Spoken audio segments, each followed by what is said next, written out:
So Sujin, kumusta naman ang naging tree lighting dyan kanina? Bukas na ba ang mga ilaw?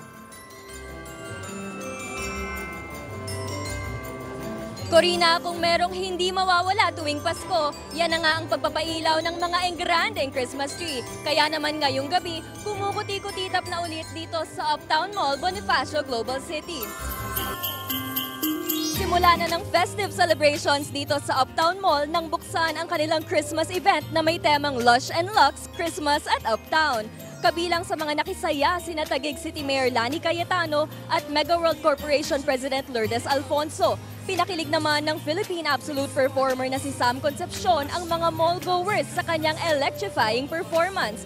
Sa bisperas naman ng Pasko at Bagong Taon, mag-host ang Uptown Bonifacio ng isang special Pinoy Music Night. Tampok dito ang live musical performances ng mga OG Filipino Christmas classics.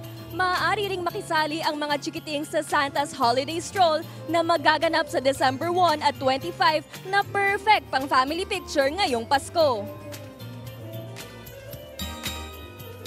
The inspiration of this year's Lush and Lux is coming from the grandeur and the luxury experience that you can only experience here at Uptown Bonifacio. It's a combination of the greenery, like if you can notice around the mall, you can see mistletoes, poinsettias, flowers. We want that they enjoy all of the best photo spots and, to create long-lasting memories. Kung kayo nga ay mapapasyal dito sa Uptown Mall BGC, paniguradong mararamdaman nyo rin ang sosyal na Christmas is in the air. Lalo na't pagala-gala ang mga Santa's Elves sa loob ng mall. At yan muna ang latest mula rito sa Bonifacio, Global City. Balik sa inyo, Corina. Maraming salamat, Sujin Kim.